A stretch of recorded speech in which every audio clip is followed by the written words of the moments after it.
Hi, this is Craig Stocks, and this is my photo critique of the day. Thank you for joining me. Today's photo was provided by Scott Meekum, and normally I don't know much of the backstory, but in this case Scott did tell me that this photo was taken at the Johnson Sauk Trail State Recreation Area.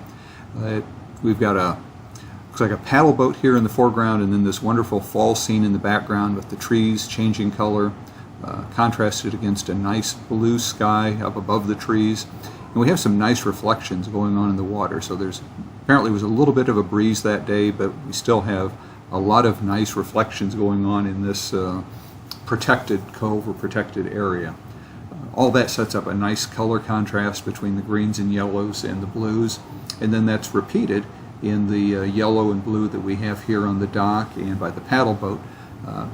Not sure what this blue is in the background. That might be a second paddle boat on the other side of this dock, but either way it sets up a nice subject and a nice color contrast that can echo the colors in the trees in the background. So overall I think it's a really nice scene. A couple of options that I might consider for this scene. First of all, this looks like there's a retaining wall or a sidewalk or something here in the foreground that really leads us right down into the corner of the frame, and it creates a bright distraction along the bottom of the frame. But because the paddle boat is so close to the bottom already, I don't think you can crop this out. But if you have more of the image in the original frame, you might consider loosening this up a little bit, crop it a little bit lower, so that we can include the complete thought of this framing element in the foreground. And I think it does make a nice framing element in the foreground. It's just that it leads us out of the frame rather than constraining our eye to the frame. There's a couple of different cropping options that you also might consider with this. For one thing, you could certainly crop this into a panorama by cropping out the boat and then including more emphasis on the reflections here and the sky, so it makes it into a different image, but it's an option that you might consider. Let me reset that. The other thing that you might consider is the placement of the boat here relative to the background. And in particular, I noticed that we have this bright, colorful area with the boat here, and then we have this one tree and some of the brush along the shoreline that creates a bright area right here. And that creates kind of a nice interplay on a diagonal line between the boat and the trees, and kind of gives you something to move back and forth to on a diagonal line.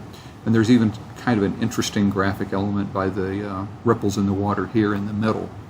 So a way to highlight that and make more use of it would be to crop to more of a vertical and bring this boat into kind of the 1/3 position, and then maybe even crop a little bit from the right, so that we can really highlight that interplay between the boat and the tree here. And you can take that idea even further by how we handle the light and dark. That generally our eyes are going to be attracted to the brightest areas, and these are already the brightest areas, but we can accentuate that a little bit more. And one way so basically we would want to darken the whole frame slightly, and then don't darken or maybe even lighten these areas a little bit. And one way to do that in Lightroom would be to add a graduated filter and start completely outside the frame. So in this case I'm choosing I'll go to the side so you can see it a little bit better. But if I click outside the frame and then drag away from the frame, I'm really adding a graduated neutral density filter that covers the entire frame. So now if I darken, I'm darkening the whole frame, and I might want to take the whites down a little bit. And we may need to drop the saturation just slightly, because when you darken, usually that increases saturation.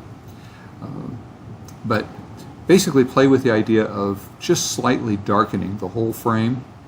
And then Lightroom a couple years ago added this brush tool that allows you to modify the mask that we just created. So by selecting the brush, and then I can choose to either add or erase, or if I hold the Alt key, or that would be Option key on a Mac, that changes the brush to an eraser, and then I can basically erase that mask that I just drew in selected areas to bring back the original brightness in those areas. So if I come back to the exposure, look at it overall, it lets me darken everything else, and I've accentuated it a little bit so it shows up, but then keep the original brightness of the tree here and this boat in the foreground, and that really helps accentuate the interplay between the bright yellow here and the bright yellow here, and gives us two subjects to kind of look back and forth to. The other thing that you might want to play with, again, and this is something you can do in Lightroom, and that's accentuate these fall colors a little bit more. That if I go to the HSL sliders, and let's start with the hue, and I can click on the targeted adjustment tool, and this lets me move the cursor right over the image and then drag to make changes. If I start with the reds and yellows here in the tree, I can make those a little bit more red so they pop a little bit more. I can go to luminance and brighten those so that they get a little bit brighter, and I can even increase the saturation a little bit. And what that does is bring out the fall colors here in the background without affecting the blues and the other colors. So you can almost turn any tree into a fall tree by playing with these aggressively. And a scene like this, I don't think you need to be too aggressive, but it does help bring out some of those pops of color a little bit and makes it a little bit more obviously a fall scene. If you feel like it's affecting something else in the scene, for instance the yellow in the paddle boat here in the foreground, you could export two versions of this to Photoshop, one with the changes, one without the changes, and then by layering and masking include just the changes that you want in the final image. But those are all kind of some nitpicky things. As I approach these critiques, I always try to find what I like about an image, and there's something to like about every image.